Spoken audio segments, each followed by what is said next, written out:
Hello friends, इस video में हम हाउस रोबर से रिलेटेड टू प्रॉब्लम डिस्कस करेंगे। House Rober 1 and house Rober 2 दोनों प्रॉब्लम काफ़ी मिलती जुलती है, इसलिए हम इसे एक साथ डिस्कस करेंगे। हाउस रोबर प्रॉब्लम में आपको क्या दिया हुआ है, एक इंटीजर एरे दिया हुआ है। आपको इस इंटीजर एरे में से कुछ नंबर्स पिक करने हैं। बस वो नंबर्स एडजेसेंट इंडेक्सेस पर नहीं होने चाहिए। जैसे मान लो आपने ये नंबर पिक कर लिया, तो आप ये 7 जो कि एडजेसेंट इंडेक्स है इसको नहीं पिक कर सकते। फिर आपको इसमें से 9, 3, 1 इनमें से कोई चुनना पड़ेगा।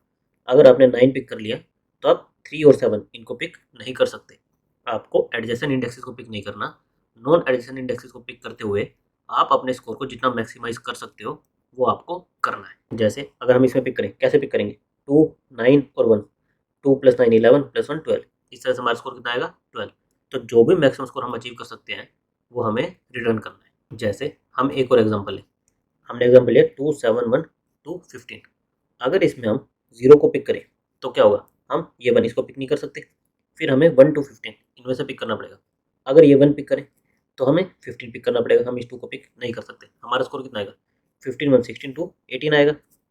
लेकिन अगर हम 0 को स्किप कर दें तो इसका मतलब क्या है, हम 1 को पिक कर सकते हैं। अब 1 को पिक कर लिया तो 2 को पिक नहीं कर सकते। फिर हम 3 और 4 में से पिक कर सकते हैं। अगर 3 को पिक करेंगे, इस 2 को पिक करेंगे तो हम इस 4 को पिक नहीं कर पाएंगे, हमारा स्कोर आएगा 9। लेकिन अगर इस 3 को भी हम स्किप कर दें और फिर हम ये सीधा 15 चुन लें तो हमारा स्कोर कितना आएगा, 7 + 15 22। तो हमारा स्कोर ज़्यादा आएगा। तो इस तरह से हो सकता है कि हमें किसी इंडेक्स को स्किप भी करना पड़े। जैसे एडिशन को हमें स्किप करना ही करना है, उसके अलावा हमने इस 2 को भी स्किप कर दिया ताकि हमें बड़ा नंबर 15 मिल सके। तो इसके लिए हमें क्या करना पड़ेगा, हमें सारी की सारी पॉसिबिलिटीज ट्राई करनी पड़ेगी। पॉसिबिलिटीज क्या है, मैं जिस भी इंडेक्स पर हूँ उसको या तो पिक करूँ या फिर स्किप करूँ। ये दो पॉसिबिलिटीज है। तो मैं यहाँ से शुरू करूँ और इसके लिए दोनों चॉइसेस एक्सप्लोर करूँ कि पिक कर सकता हूँ या नहीं पिक कर सकता। सिमिलरली फिर 1 पर आऊँ, इसके लिए देखो पिक कर सकता हूँ नहीं पिक कर सकता। सेम चीज़ 2, 3, 4 हर एक इंडेक्स के लिए मैं ये करके देखूँ। सिंपली हम 0 से शुरू करें, फिर इसको पिक करें, नोट पिक करें, इस तरह से देखें। अगर हम इसको पिक करेंगे तो अब हमें क्या करना पड़ेगा, जो इस पर नंबर होगा जैसे 2 होगा ये तो हमारे सम में ऐड हो जाएगा, ये हमारे आंसर में ऐड हो जाएगा। प्लस अब क्या हम इस F1 इसको पिक कर सकते हैं, नहीं कर सकते। तो हमें इसको स्किप करना पड़ेगा। तो हमारा रिकर्शन कहाँ से कॉल होगा, F(2). हमने 0 से शुरू किया, अगर इसको पिक करेंगे तो हम फर्स्ट को पिक नहीं कर सकते। तो हमें अपना रिकर्शन कहाँ से शुरू करना पड़ेगा, फिर 2 से। और अगर हमने 0 को पिक नहीं किया तो हमें क्या करना पड़ेगा, हम F(1) यानी फर्स्ट से अपना रिकर्शन शुरू कर सकते हैं। तो इस तरह से हम हर एक इंडेक्स पर पिक कर रहे हैं, नोट पिक करें, अकॉर्डिंगली हमारा रिकर्सिव फंक्शन डिफरेंट होगा। हमारा ओवरऑल रिकर्शन किस तरह से दिखेगा, हम 0 से शुरू करेंगे, अगर इसको पिक करते हैं तो क्या होगा, ये 2 हमारे स्कोर में ऐड हो जाएगा और हमें सेकंड इंडेक्स से फिर से रिकर्शन कॉल करना है कि यहाँ से बताओ कि हम मैक्सिमम कितना अचीव कर सकते हैं। अगर हम पिक नहीं कर रहे तो इसका मतलब हमने इसको स्किप किया है, हमारे पास ये चारों की चारों चॉइसेस है। तो हम F(1) इससे अपना रिकर्सिव फंक्शन कॉल कर देंगे। फिर जो भी हमारे ब्रांचेज है उनके कोरस्पॉन्डिंग हमें सेम चॉइसेस आएंगी, पिक करें नोट पिक करें। अगर 2 पर हम पिक करते हैं तो हमारे क्या होगा, 1 + F(4) ये कॉल हो जाएगा। और पिक नहीं करते तो हमारा क्या होगा, 2 + 1 थर्ड इंडेक्स से हम रिकर्शन कॉल करेंगे। 4 पर सेम चॉइसेस, पिक करें या नोट पिक करें। पिक करेंगे तो क्या होगा, 15 हमारे स्कोर में ऐड हो जाएगा और F(6) I + 2 इससे हम रिकर्शन कॉल कर देंगे। पिक नहीं करेंगे तो क्या होगा, F(5) नेक्स्ट इंडेक्स के लिए रिकर्शन कॉल कर देंगे। 5 और 6 दोनों देखो हमारे एरे के बाहर है। इसका मतलब क्या हुआ कि हम यहाँ से कुछ भी अपने स्कोर में एडिशन नहीं कर पाएंगे। तो इसको रिप्रेजेंट करने के लिए हम क्या कर सकते हैं, हम सिंपल यहाँ पर 0 रिटर्न कर सकते हैं। फिर ये क्या होगा, 15 + 0 ये पीछे रिटर्न करेगा। F(4) की वैल्यू आ गई 15, इसमें 1 ऐड होगा 15। ये आ गई यहाँ पर F(2) की वैल्यू, इसमें 2 ऐड होगा 15 और 2 17 और फिर यहाँ पर ये रिटर्न हो जाएगा। यहाँ पर हमारे पास एक ब्रांच से आंसर आया 17, इस ब्रांच का आंसर आया 17। इसी तरह से हम हर एक ब्रांच का जो आंसर होगा वो अपने पास लेते जाएंगे और लास्ट में जो भी हमारे पास मैक्सिमम आंसर आएगा वो हम रिटर्न कर देंगे। जैसे अभी हमने यहाँ से F(4) की वैल्यू डायरेक्ट रिटर्न कर दी थी, लेकिन अभी हमारी ये वाली ब्रांच को एक्सप्लोर करना बचा था। तो इन रियलिटी में क्या होगा, पहले हम इस ब्रांच को एक्सप्लोर करेंगे। जैसे यहाँ से नोट पिक किया तो हमारा F5 पर आया, F5 का रिजल्ट क्या है, 0 आया। 0 यहाँ पर रिटर्न होगा, फिर यहाँ से 0 रिटर्न होगा।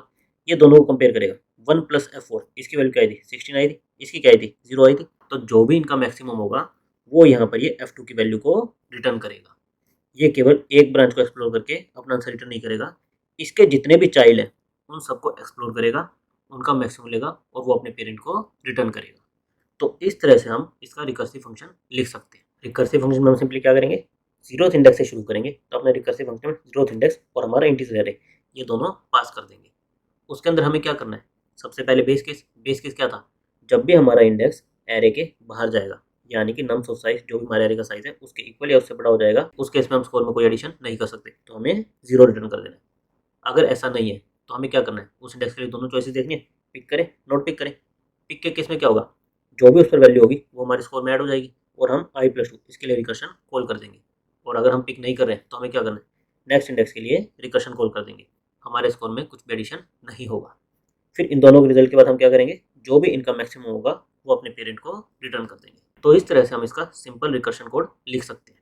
और इसकी हमारी टाइम वेलोसिटी क्या आएगी, हर एक इंडेक्स पर हमारे पास कितनी चॉइसेस हैं, 2 चॉइसेस हैं, और हमारे इंडेक्स कितने हैं, n इंडेक्स है, तो 2n इतनी हमारी टाइम कॉम्प्लेक्सिटी हो जाएगी। और हमारा स्पेस कितना लगेगा, जितनी हमारे रिकर्शन की डेप्थ जाएगी, कहाँ तक जाएगी, जितने हमारे इंडेक्सेस हैं, यानी कि O(n).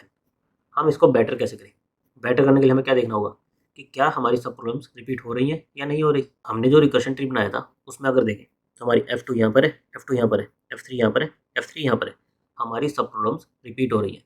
अगर हमारी सब प्रॉब्लम्स रिपीट हो रही हैं तो हम क्या कर सकते हैं, हम इसको मेमोराइज कर सकते हैं। बेसिकली हम एक DP array ले लें और उसमें अपनी स्टेट्स के रिजल्ट को मेमोराइज कर लें।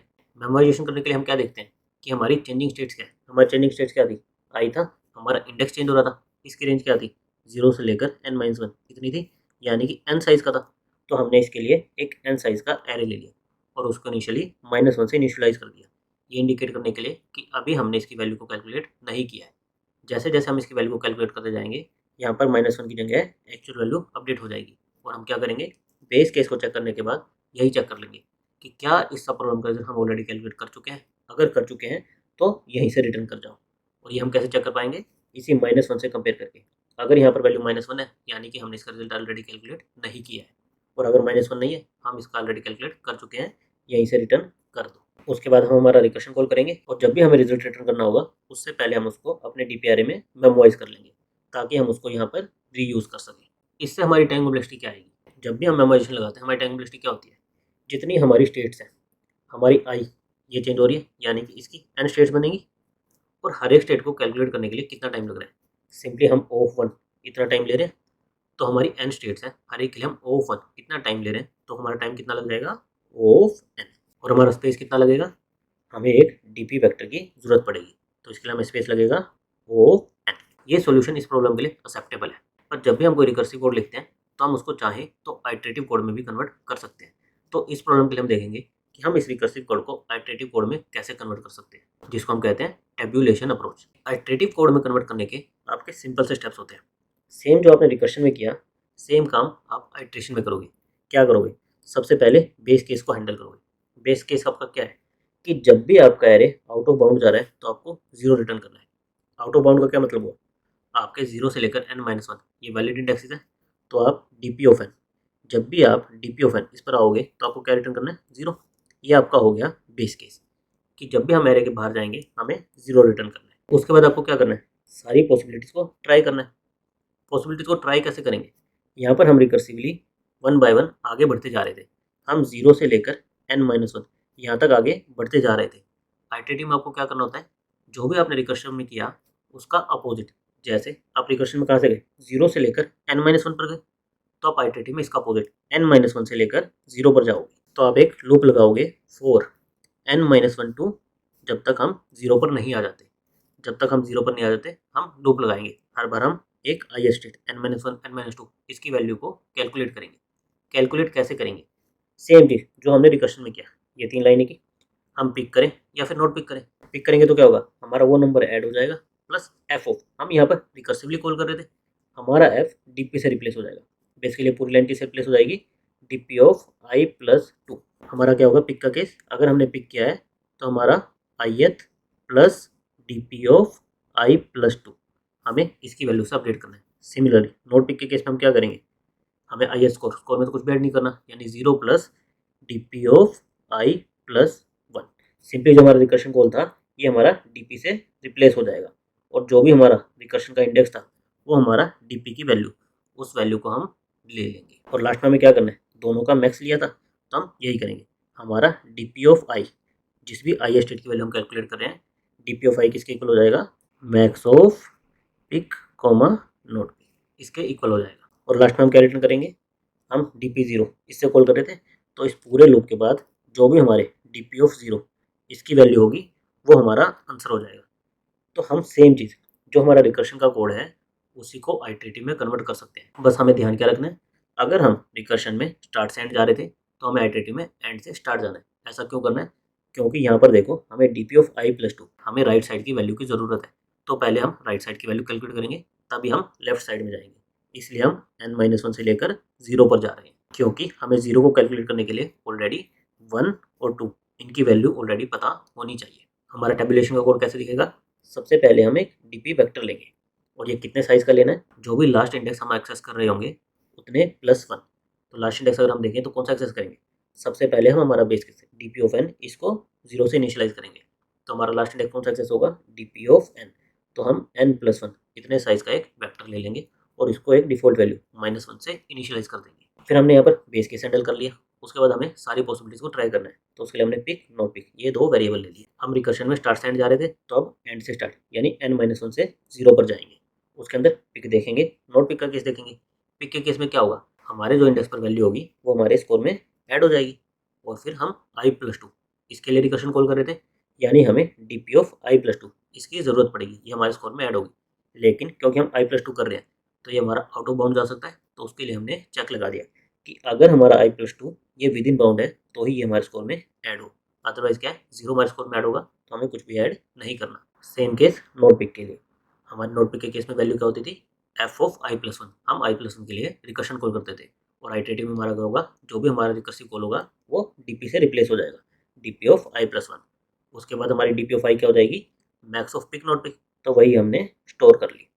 इस पूरे लूप के बाद हमारे पास 0 से लेकर n इन सभी स्टेट्स की वैल्यू आ जाएगी और हमारी लास्ट वैल्यू रिटर्न क्या होगी, डीपी ऑफ 0। हमने रिकर्शन किसके लिए कॉल किया था, एफ ऑफ 0 के लिए, यानी 0 से शुरू किया था। तो हमारा डीपी ऑफ 0 में रिजल्ट आ जाएगा और ये हम रिटर्न कर देंगे। इसकी हमारी टाइम कॉम्प्लेक्सिटी क्या होगी, हम सिंपल एक n साइज का लूप चला रहे हैं तो O ऑफ n, उस पर कॉम्प्लेक्सिटी क्या होगी, जो हमने ये n साइज का वेक्टर लिया तो ये भी O ऑफ n। नाउ अगर हम चाहें तो इस आइटरेटिव कोड को और भी हम स्पेस एफिशिएंट बना सकते हैं। कैसे बना सकते हैं, अगर आप इस लूप के अंदर देखें हम क्या करें, डीपी ऑफ i+2 और डीपी ऑफ i+1 हर बार केवल इन दो वेरिएबल्स का यूज़ करें। हमें केवल नेक्स्ट स्टेट और सेकंड नेक्स्ट स्टेट, केवल ये दो स्टेट्स चाहिए, हमें उसके आगे की स्टेट्स नहीं चाहिए। तो ये जो हम पूरा वेक्टर बना रहे हैं इसको हम दो वेरिएबल से रिप्लेस कर सकते हैं। किससे, नेक्स्ट वन और नेक्स्ट टू से। नेक्स्ट टू आपको क्या रिप्रेजेंट करेगा, डीपी ऑफ i+2 और नेक्स्ट वन क्या रिप्रेजेंट करेगा, डीपी ऑफ i+1। तो आप क्या करोगे, नेक्स्ट वन और नेक्स्ट टू ये ले लोगे। स्टार्टिंग में आपका क्या, आउट ऑफ बाउंड का केस 0 है तो आप इन दोनों को 0 से इनिशियलाइज कर दोगे। फिर सेम आप लूप चलाओगे। लूप चलाने के बाद आपका क्या होगा, पिक के केस में ith इंडेक्स की वैल्यू प्लस i+2। i+2 आपका किससे रिप्रेजेंट होगा, n2 से। तो आप डीपी ऑफ i+2 को n2 से रिप्लेस कर दोगे और डीपी ऑफ i+1 को n1 इससे रिप्लेस कर दोगे। फिर यहाँ पर आप डीपी ऑफ i इसमें स्टोर कर रहे थे तो ये आप एक करंट वेरिएबल इसमें स्टोर कर लोगे। फिर आप क्या करोगे, नेक्स्ट आइट्रेशन के लिए जो आपका एक करंट वैल्यू होगी, आपकी ith इंडेक्स की वैल्यू होगी, नेक्स्ट इंडेक्स क्या है आपका i-1, उसके लिए ये आपका नेक्स्ट बन जाएगा। तो आप क्या करोगे, n1 में करंट इसको डाल दोगे। लेकिन उससे पहले आपको क्या चाहिए, n2 भी चाहिए। n2 अब क्या हो जाएगा, जो आपका पहले n1 था तो इससे पहले आप n2 में n1 को डाल दोगे। अब जो आपका n1 था वो आपका नेक्स्ट आइट्रेशन के लिए n2 हो गया और जो करंट वैल्यू आई थी ये नेक्स्ट आइट्रेशन के लिए n1 हो गई। और लास्ट में हमें रिटर्न क्या करना रहेगा, हम यहाँ पर डीपी ऑफ 0 ये रिटर्न कर रहे थे। अब हमारा i कहाँ पर आ जाएगा इस लूप के बाद, -1 पर। तो हमारा 0 क्या रिप्रेजेंट करेगा, n1। तो लास्ट में हम n1 इसको रिटर्न कर सकते हैं। हमें केवल i+1 और i+2 इनकी ज़रूरत थी, तो हमने इनको रिप्रेजेंट करने के लिए दो variable next one next two ये दो वेरिएबल ले लिए। फिर हमने हमारा लूप चलाया। लूप में क्या हो रहा था, पिक के केस में ith इंडेक्स की वैल्यू प्लस i+2 जो किससे रिप्रेजेंट होगा, नेक्स्ट टू से। और नोट पिक के केस में क्या था, i+1 जो किससे रिप्रेजेंट होगा, नेक्स्ट वन से। फिर हम दोनों का मैक्स लेंगे जो कि हम एक वेरिएबल में स्टोर कर लेंगे। फिर नेक्स्ट आइट्रेशन के लिए हमें इन दोनों वेरिएबल्स को अपडेट करना है। तो हमारा नेक्स्ट टू अब क्या हो जाएगा, जो हमारा नेक्स्ट वन था अभी, और नेक्स्ट वन क्या हो जाएगा, जो हमारी करंट वैल्यू आई ये हमारे नेक्स्ट आइट्रेशन के लिए।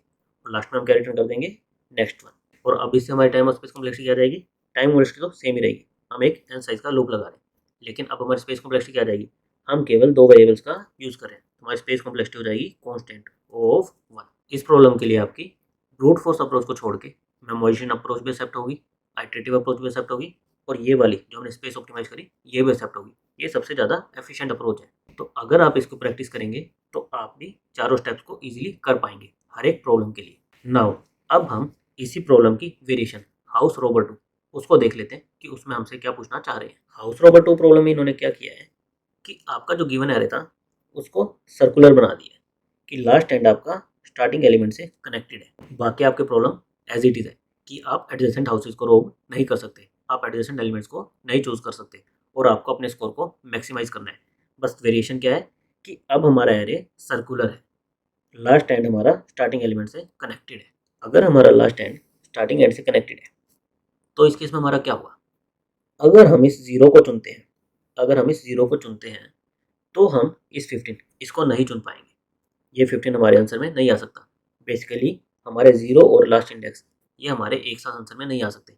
और अगर हम इस 15 को चुनते हैं तो क्या होगा, जीरो हमारा आंसर में नहीं आ सकता। हम इसको इस तरह से देख सकते हैं कि अगर हम जीरो को चुन रहे हैं तो हमारे पास एरे ही इतना है, हमारे पास लास्ट इंडेक्स है ही नहीं, हमारे पास ये है ही नहीं। हमें केवल जीरो से लेकर यहाँ तक अपना आंसर निकालना है। और अगर हम लास्ट इंडेक्स इसको चुन रहे हैं तो हम ये कह सकते हैं कि हमारे पास जीरो नहीं है, हमारे पास इतने ही साइज का एरे है, 1 से लेकर 4 इतने ही साइज का एरे है जिसमें हमें अपना एक आंसर निकालना है। तो हमारे पास ये दो केस हो गए, एक जिसमें हमारा जीरो इंडेक्स नहीं है, एक जिसमें हमारा लास्ट इंडेक्स नहीं है। और फिर हम क्या कर सकते हैं, जो भी इन दोनों का मैक्सिमम आए वो हम रिटर्न कर सकते हैं। और ये जो एक हमें सिंगल एरे एक इंडेक्स को स्किप करके आंसर निकालना है, इसके लिए हम क्या कर सकते हैं, हाउस रोबर 1 इसका यूज़ कर सकते हैं। जो हमने अभी हाउस रोबर 1 डिस्कस की थी उसके सॉल्यूशन का यूज़ कर सकते हैं। उसमें हम क्या कर रहे थे, अगर हमें एक सिंगल एरे दिया हुआ है उसमें हमें इन कंडीशन को होल्ड करते हुए मैक्सिमम वैल्यू निकालनी है, तो वो हमें ये दे रहा था। तो अगर हम लास्ट इंडेक्स या फिर स्टार्टिंग इंडेक्स बना दें तो इसका इक्विवेलेंट क्या होगा कि हमने एरे में से सर्कुलर को हटा दिया, अब हमारा एरे नॉन सर्कुलर है। बेसिकली अब हम जीरो और n-2 इन दोनों को ही चूज कर सकते हैं। तो हम क्या करेंगे, हम दो एरे बना लेंगे, एक हमारा जीरो से लेकर n-2 इंडेक्स तक, एक हमारा 1 से लेकर n-1 इंडेक्स तक। दोनों का रिजल्ट फाइंड आउट करने के लिए हम हाउस रोबर 1 के सॉल्यूशन को यूज़ करेंगे। फिर दोनों का जो भी आंसर आएगा उनका मैक्स हमारा इस प्रॉब्लम के लिए आंसर हो जाएगा। बस हमें एक स्पेशल केस का ध्यान रखना पड़ेगा, अगर हमारे एरे में एक ही एलिमेंट होता, केवल एक ही एलिमेंट होता, उस केस में अगर हम इसको स्किप करके बचा हुआ पास करते तो हमारा क्या पास होता, जीरो पास होता और हमारा आंसर आता जीरो। सिमिलरली अगर हम इसको लास्ट इंडेक्स मान के इसको स्किप करके भेजते, लेफ्ट साइड वाला पार्ट भेजते तो भी हमारा एम्प्टी एरे जाता, इसका रिजल्ट भी क्या आता, जीरो आता और दोनों का मैक्स भी क्या आता, जीरो आता। लेकिन हमारा रिजल्ट क्या आना चाहिए था, टू, जो कि केवल एक सिंगल एलिमेंट है। तो हमें इसको एक स्पेशल ट्रीट करना पड़ेगा। अगर हमारा एरे का साइज 1 है, सिंगल एलिमेंट है, तो उसके हमारा आंसर क्या हो जाएगा, जो उस पर वैल्यू है। अदरवाइज हम दो एरे पास करेंगे, जीरो से लेकर n-2 और 1 से लेकर n-1, इनका दोनों का मैक्स लेंगे और वो हमारा रिजल्ट हो जाएगा। इसके लिए हम क्या करेंगे, अगर हमारा एक ही साइज का एरे है तो उस पर जो वैल्यू है वो हमारा आंसर हो जाएगा। इसको हमने स्पेशली हैंडल कर दिया। अदरवाइज हमें क्या करना है, हमें जीरो इंडेक्स को स्किप करके एक एरे बनाना है। तो बिगिन +1 यहाँ से लेकर एंड तक हम एक एरे को कॉपी करके स्किप जीरो ये एरे बना लेंगे। फिर हमें एक में क्या करना था, लास्ट इंडेक्स को स्किप करना था, तो नम्स ऑफ बिगिन से लेकर नम्स ऑफ n-1 यहाँ तक हम एरे को कॉपी कर लेंगे, वो हमारा एरे हो गया स्किप लास्ट। फिर हमने जो हाउस रोबर 1 उसका सॉल्यूशन डिस्कस किया था, हम उसकी हेल्प से हमारा सॉल्यूशन निकालेंगे। हम उसके एपीआई में हमारा स्किप जीरो ये वाला एरे पास कर देंगे, इसके लिए हमें एक आंसर मिल जाएगा। फिर हम स्किप लास्ट ये वाला एरे उसमें पास कर देंगे, इसके लिए हमें एक आंसर मिल जाएगा। दोनों का हम मैक्स ले लेंगे और वो हमारी इस प्रॉब्लम के लिए सॉल्यूशन हो जाएगा, हम उसको रिटर्न कर देंगे। तो हमारी टाइम और स्पेस कॉम्प्लेक्सिटी इस प्रॉब्लम के लिए क्या हो जाएगी, टाइम कॉम्प्लेक्सिटी तो सेम ही रहेगी, इससे हमारा ओ फैन लगेगा, इससे हमारा ओ फैन लगेगा, ओवरऑल हमारा ओ फैन ही लगेगा। लेकिन अब हमारी स्पेस कॉम्प्लेक्सिटी क्या आ जाएगी, हमारे इन एरे की वजह से ओ ऑफ एन, हम दो एन साइज के एरे लेंगे। और ये जो रोब हेल्पर ये फंक्शन हमारा है, ये सेम है जो हमने अभी डिस्कस किया था हाउस रोबर 1 के लिए। इसमें हमने लास्ट वाली अप्रोच जो हमारी टेबुलेशन स्पेस ऑप्टिमाइज्ड अप्रोच थी उसका कोड लिखा है। इसके अंदर आप कोई भी अप्रोच, आपकी मेमोराइजेशन वाली अप्रोच, टेबुलेशन वाली अप्रोच, कोई भी अप्रोच को यूज़ कर सकते हो। बेसिकली वही हमारा कोड रिपीटेड है यहाँ पर। आई होप कि आपको हाउस रोबर 1 और हाउस रोबर 2 दोनों प्रॉब्लम अच्छे से क्लियर हो गई होंगी। मैं रिकमेंड करूँगा कि आप इसकी चारों अप्रोचेज का कोड खुद से लिखने का ट्राई करें, ताकि आपको ये क्लियर हो जाए कि हम रिकर्शन कैसे लिखते हैं, फिर उसको मेमोराइज कैसे करते हैं, फिर अगर हमें उसको आइटरेटिव में कन्वर्ट करना हो तो हम कैसे कर सकते हैं, और अगर उसको स्पेस ऑप्टिमाइज करना हो तो भी हम कैसे कर सकते हैं। Thank you guys.